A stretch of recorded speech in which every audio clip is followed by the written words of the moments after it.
ভারতের অন্যতম রহস্যময় শক্তিপীঠ কামাখ্যা মন্দিরের পেছনের অলৌকিক কাহিনী আসুন জেনে নেওয়া যাক। যেখানে কোনো দেবীর মূর্তি নেই, তবুও লক্ষ লক্ষ ভক্ত প্রতিদিন সেখানে ছুটে যান। বছরের একবার এই মন্দিরে 3 দিনের জন্য বন্ধ থাকে, কারণ বিশ্বাস করা হয় এই সময় মা নিজেই ঋতুময়ী হন।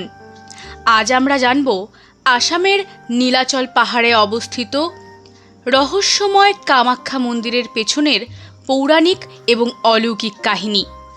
হিন্দু পুরাণ অনুযায়ী রাজা দক্ষ এক বিশাল যজ্ঞের আয়োজন করেছিলেন, কিন্তু তিনি তার জামাতা ভগবান শিবকে আমন্ত্রণ জানাননি। এই অপমান সহ্য করতে না পেরে দেবী সতী যজ্ঞস্থলেই পিতার অনাচারের গভীরভাবে আহত হন এবং যজ্ঞাগ্নিতে নিজের দেহ ত্যাগ করেন। এই সংবাদ শুনে শিব শোকে উত্তীর্ণ হয়ে সতীর দেহ কাঁধে নিয়ে তাণ্ডব নৃত্য শুরু করেন।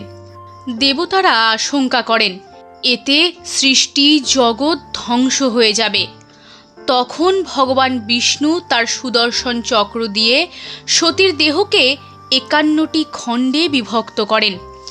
যে স্থানগুলোতে সতীর দেহাংশ পতিত হয় সেখানেই পরবর্তীতে শক্তিপীঠ হিসেবে পরিচিত হয়। বিশ্বাস করা হয় নীলাচল পাহাড়ে সতীর যোনি পতিত হয়েছিল এবং এই কারণেই এই স্থান নারীত্ব, সৃষ্টি এবং শক্তির সর্বোচ্চ প্রতীক হিসেবে পূজিত হয়। এখানেই প্রতিষ্ঠিত হয় কামাখ্যা শক্তিপীঠ। এই মন্দিরে দেবীর কোনো প্রতিমা নেই। গর্ভগৃহে রয়েছে একটি প্রাকৃতিক পাথরের ফাটল, যার ভেতর থেকে সারা বছর জলধারা প্রবাহিত হয়। ভক্তরা এই স্থানকেই মা কামাখ্যার জীবন্ত রূপ হিসেবে পুজো করেন।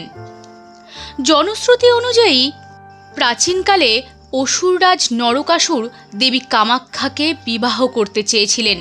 দেবী শর্ত দিয়েছিলেন, এক রাতের মধ্যে নীলাচল পাহাড়ে একটি বিশাল মন্দির এবং সিঁড়ি নির্মাণ করতে হবে।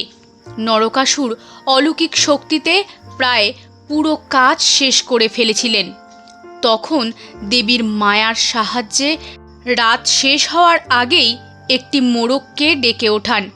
মোরগের ডাক শুনে নরকাসুর মনে করেন ভোর হয়ে গেছে এবং শর্তপূর্ণ করতে না পেরে কাজ অসম্পূর্ণই ছেড়ে চলে যান।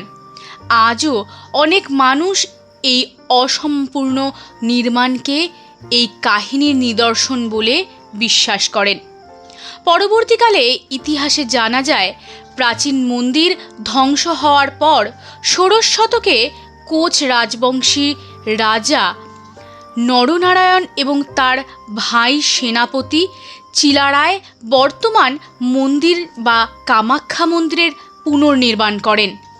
সেই স্থাপত্য আজও অসংখ্য দর্শনার্থীকে মুগ্ধ করে চলেছে প্রতিনিয়ত। প্রতি বছর আষাঢ় মাসে অনুষ্ঠিত হয় বিখ্যাত অম্বাবুচি মেলা। এই সময় 3 দিন মন্দিরের দরজা বন্ধ রাখা হয়। ভক্তরা বিশ্বাস করেন যে এই সময় মা কামাখ্যা ঋতুময়ী হন। পরে মন্দির খুললে লাল রঙের পবিত্র বস্ত্র প্রসাদ হিসেবে বিতরণ করা হয়, যা অত্যন্ত শুভ এবং শক্তিশালী বলে মনে করা হয়। কামাখ্যা মন্দিরের মন্ত্র এবং তন্ত্র সাধনা অন্যতম প্রধান একটি কারণ হিসেবে পরিচিত। এই কামাখ্যা মন্দির চত্বর এই নিয়েই মেতে থাকে সবসময়। বহু সাধক এখানে সাধনা করে সিদ্ধি লাভ করার চেষ্টাও করেন। কামাখ্যা মন্দির শুধু একটি ধর্মীয় স্থান নয়, এটি শক্তি, সৃষ্টি, বিশ্বাস এবং রহস্যের এক অনন্য প্রতীক। পৌরাণিক কাহিনী, ইতিহাস এবং আধ্যাত্মিকতা এই অসাধারণ মিলন আজও কোটি কোটি মানুষের মনে গভীর শ্রদ্ধা এবং কৌতূহল জাগিয়ে রেখেছে।